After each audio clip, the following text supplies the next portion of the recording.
Okay, good day mga balbon. Welcome back sa channel natin. Of course, once more, we're here to do a quick walk around, check out vehicles. And today, we are here in Nissan Sumulong.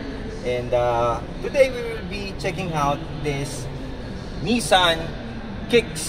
And this is the VL variant. This is the top of the line of this electric vehicle crossover na ino-offer ni Nissan. And of course, this is made possible by our friend Kevin Evangelista. Ito yung contact information niya. Any question pare pagdating dito sa sasakyan na to, sa mga team na pwede at swap para sa inyo, yan, chat nyo lang sa Turbo. Let's check it out kung ano ba yung meron dito. And let's see kung baka mamaya magustuhan nyo. Ako naggugustuhan ko.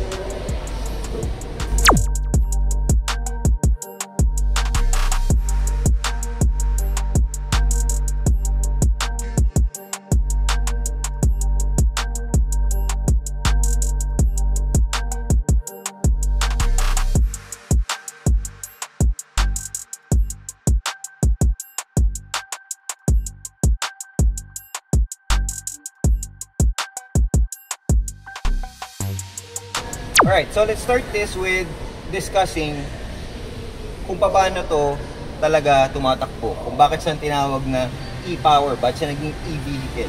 So, first thing to answer, yes, this is exempted sa coding. So, pwede mo ito gamitin Mondays through Fridays kung papasok ko sa opisina. Makina nito is a 3-cylinder and this is powered by an electric system. So, ang nangyayari dito, para lang din sa kaalaman ng lahat, meron siyang dalawang system na nakakabit din sa may hood. And ito, makikita niyo yung dalawa yan. So, the first one, yung nandito sa may, itong nandito sa may kanan, this is the generator.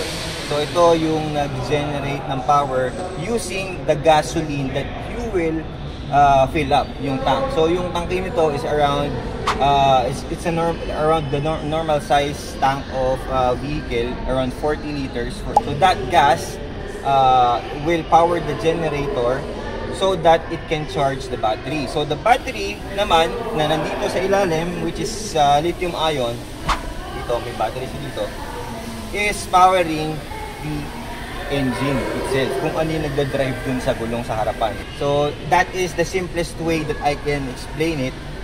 But yes, this is considered and categorized as an electric vehicle. So, sobrang tipid nito sa gasolina. Okay? So, this should fit to those people na gustong ng electrification sa kanilang buhay, sa kanilang sasakyan, but they don't have like, yan, nakatira sila sa condominium, wala silang masasaksakan na outlet na ganyan to charge the batteries. Ito wala namang ganun. Wala kang wire na kailangan. So kasi nga, yung nag-generate ng electricity is yung kanyang generator din sa harapan. Okay? So kailangan mo pa rin ng gas ha. Baka mamaya sabihin nyo hindi kailangan ng gas. Alright? Okay, so let's start with the steering wheel. The steering wheel is leather wrapped steering wheel. So you have your normal controls here. Makikita nyo sa gitna yung Nissan logo na napaka-pogi, and there is like an aluminum touch dito na pababa, and this is a D-type na steering wheel, so medyo sporty yung dating.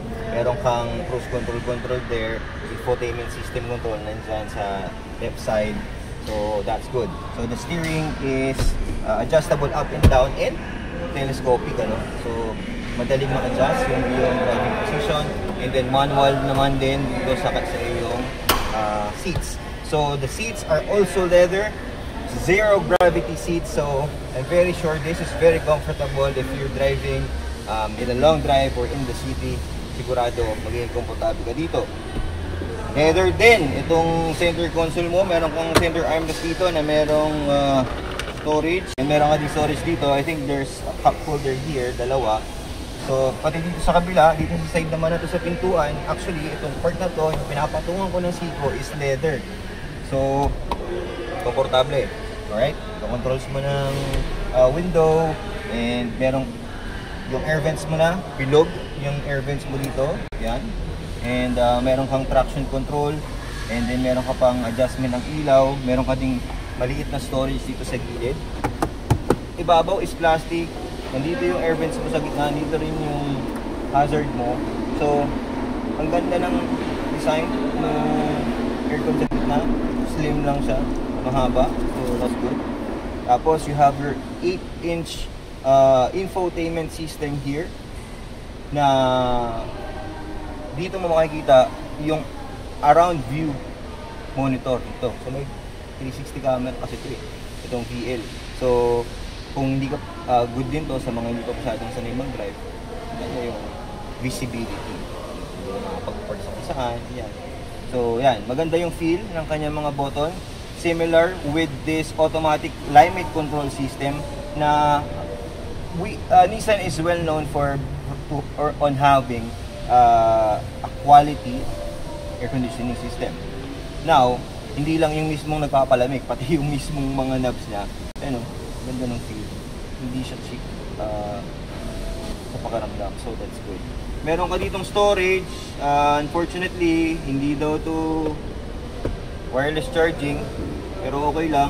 Hindi to yung electronic parking brake. Meron kang auto hold system dito. And meron kang driving mode, pare. Ang driving modes mo dito, meron kang Eco, Standard, at saka Sports. So, i-experience natin yan sa test drive natin. No? Meron tayong test drive. So, watch out for that episode. So, baka agad dito yun. Pero, piano block yan. Medyo scratch, ano nga yan. Pero okay lang. It's fine. It's part of the vehicle. So, itong part na to may stitching. So, leather yan, so pag nadikit yung binti mo, eh, hindi naman pangit sa pakaramdam, ano? So, alogin natin ng konti, medyo umaalog ng konti, pero sturdy naman, safe naman to. Okay? So, itong part na to, yan, may stitching din na white, soft touch yan. Okay, dito sa kabilang, may maliit na part dito. So, sa baba, meron ka syempre compartment na syempre hindi mo mawawala yan, di ba? So, and yung rear view mo na parang floating. Pag dito ka nakatingin, parang floating yan. So, normal lang na rear view mirror. Mga ilaw mo, syempre. Meron kang vanity mirror dito. Yan. Of course, meron din sa driver. Sa passenger, sorry. Passenger seat. So, yan. Yan yung datingan dito, pare. Diba? So, pagkainon natin yan, mag-on ngayon yung iyong 7-inch TFT display dito sa cluster mo. Meron ka ding analog naman for speedometer. Okay, baka naman hindi ka pa nakasubscribe sa channel natin, tol. Subscribe ka na. Kung mahilig ka sa mga ganitong walk around, kung naghahanap ka ng sasakyan, lalo na ngayon, malapit na mga bonusan. Alam ko, marami na mga nag-window shopping sa inyo ng mga sasakyan, di ba? Maraming salamat din sa mga subscribers natin, sa continue support sa atin, sa mga laging nagko-comment, sa laging mga nagla-like, sa laging nakaabang sa mga palabas natin, mga episode. Maraming salamat sa inyo. Ginagawa ko to para sa inyo, and of course, para sa sarili ko, to learn more and share these things to you guys. Diba? So let's check out the second row kung ano yung mga makikita pa natin. Onto the second row. Here we go. So, yan. Alright. So, ayos tulog ng pintuan. Quality naman yung sa akin. Yun. So, straight forward. Ayan, ganyan kalaki yung knee room. This is my normal driving position. I'm 5'6", 5'7" in height. So, okay din naman. Meron kang mapaglalagyan ng paa dito sa may ilalim. Meron kang grab handle dito sa hili. Hindi siya na same materials, leather seat. Wala siyang pagka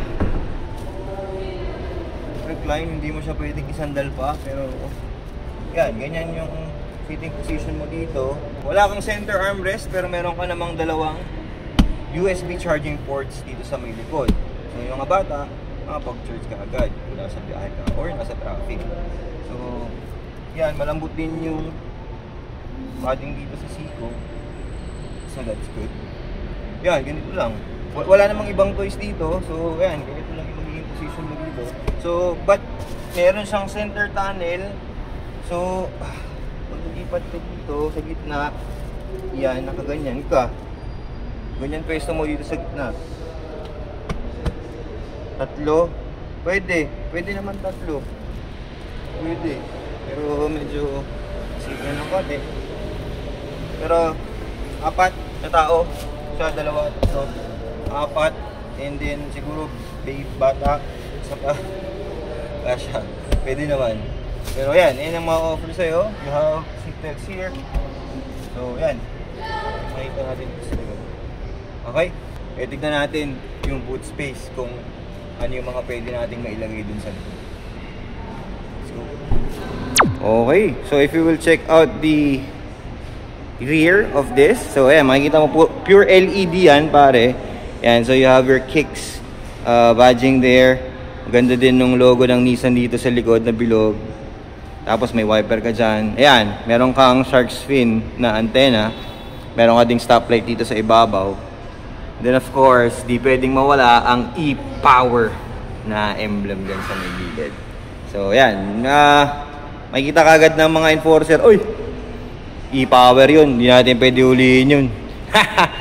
Diba? So when we open this one up, open natin. Ito. Yan, hindi pa siya power assisted, pero yan, ganun. Dali lang naman siya buksan. Ipindutin mo lang siya. So, basically, ayan, ang laki. Ang laki ng kanyang compartment. So meron ka ditong false floor. Yan, may battery doon. Okay, bakit may battery doon? Ayun yung conventional na battery na nagpa-power doon sa may generator. So, dun sa makina pala. So, dalawa yung battery nito. Yung lithium ion and then ito, yung traditional. So, nandito sa likod yung traditional. Yan. So, yan. Once again, wala tong spare tire. Nga pala, share ko lang sa inyo. Hindi na kailangan ito ng spare tire. Siyempre, ano na to eh. Futuristic na to, electric na to eh. So, wala nang ganun. Meron siya tinatawag ngayon na kit. Repair kit. Conti Mobility Kit from Continental. Yan. So, meron siyang pump na sarili, pero kailangan mo munang lagyan. Kunyari, in a case na medyo na flat ka, merong instruction yan, kailangan mong basahin. And then, ito yung component nun, ito yung compound na kailangan mong ilagay or i-refill doon sa gulong. And then, ito yung bomba niya. Yan. Hindi ko na para i-instruct lahat yon kasi nasa instruction naman kung bibilin mo to. So wala na tong spare tire, pare. Negative na sa spare tire to. So pagka-close natin yan, tol. This actually has 17 inch aluminum wheels na Dunlop na Save Eco 300, tol. So ibig sabihin, tahimik yan at syempre economical, di ba? So, ayan, yung gilid, two-tone, pare. Red and then black yung roof. So, meron ka ding roof rails na nakalagay dito. So, most probably, kung gusto mo maglagay ng crossbar dyan, pwedeng-pwede. Ayan. And then, you have your, ayan, meron kang camera dyan. Kasi nga, meron tong 360 camera. Safe naman, pre. Okay din madami na rin ako nakikitang ganito sa daan ngayon. Alam ko kayo din, marami na rin kayo nakikitang ganito sa daan ngayon. So ayan yung mukha niya, tol. Ayan V-Motion grill ang tawag dyan, yung V-Motion na yan. So meron kang malaking logo doon ng Nissan. LED yan lahat, meron ka ding fog lamps, LED din yan, tol. So yan, pogi naman So sa ilalim, meron kang chrome accent dun sa ilalim. Yan. Nice. And of course, yan. Ang yung brakes ay disc brake sa harap, disc brake din sa likod. Kasi one of the technology na meron to is meron siyang capability to charge the batteries using when you hit the brakes or hit the pedal, meron siyang feature na sina-charge na rin yung battery. So, ang gandang feature nun. Yun mga balbo, naikot natin sa tinignan natin yung loob, labas, at saka yung makina. So, I believe this is a good choice for a starting family. Pwede ko siyang ma-recommend sa mga ganon.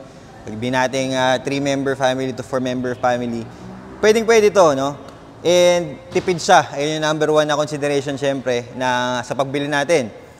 And ang next episode natin, abangan nyo, meron tayong test drive nito. So, titignan natin kung ano yung feel niya sa road and sa traffic, kung ano yung kanyang kayang ibigay na ride para sa atin. So, yan. So, this variant, this VL variant is priced at 1,479,000 pesos. And if you want and you like to have a good deal for this vehicle, reach out lang kayo kay Kevin. Sigurado mabibigyan niya kayo ng magandang deal. Okay? So, kita-kita tayo sa next episode. Ano mga balbon? Tara! Sa tagumpay.